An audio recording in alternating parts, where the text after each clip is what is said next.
What can be done about national airport noise now that planes are being routed mostly over Cherrydale, taking off in our direction more than they used to, and no longer staying over the river but flying over it? And how would you make it happen? Mr. O'Donoghue.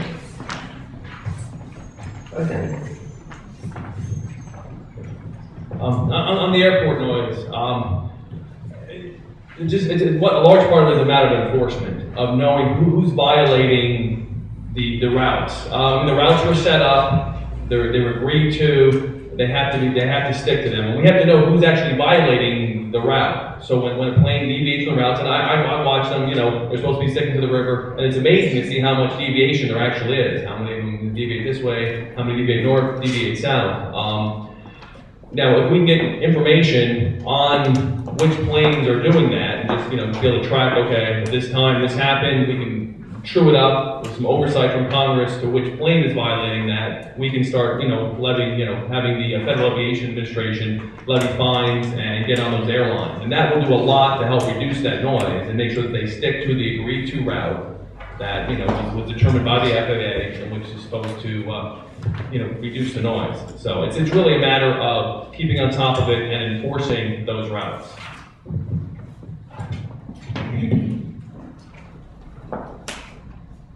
I guess, Mr.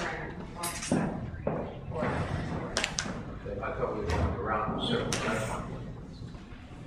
I should probably let you guys organize it. Doesn't matter. We worked for years to get National Airport to implement what's called a Part 150 process. This relates to noise control in metropolitan areas affected by airports. After 9/11, the administration dropped the Part 150 process entirely. We insisted that they revive it. They have now revived it. There are 5 recommendations that would directly affect you. They have not been implemented, but we are insisting that they be implemented. They're being studied right now, and hopefully by 2007, the hearings will be conducted and they will become the requirement for all of the airlines that use National Airport. The first is that the sustained thrust be delayed until they're out of the residential area. The second is that there be guide points along the river that the planes will follow so that they will follow the river and not go over residential areas. The third is to use the technology that is currently available so that you can give the time and location of the plane, and we can find out exactly what airline was flying it and hold them accountable. And I plan to assist in doing that. There are a further one is noise monitors that we place in strategic locations. I've got a stop sign here, and I need to be responsive to that. But if it's asked in another question, I'll try to elaborate on what we're doing about the serious noise pollution as a result of National Airport.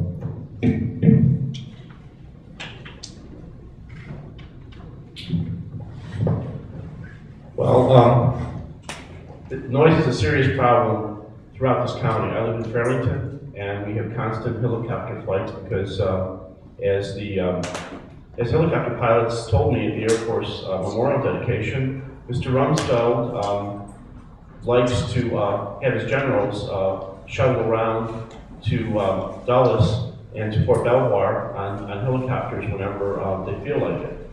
So there's a lot of unnecessary flights. Regarding aircraft noise, jets, prop planes over this area and other parts of Arlington. First of all, about 3 years ago, there was appropriations to NASA for quieter engine technology R&D. I'd like to see what's happening there. As far as what's happening now, we really have got to make these planes fly over the middle of the river. And Mr. Moran lives on the Palisades, and the people are outraged about the aircraft noise. We have got to take steps right now to reduce that aircraft noise. It's been going on for decades. We've got to stop it.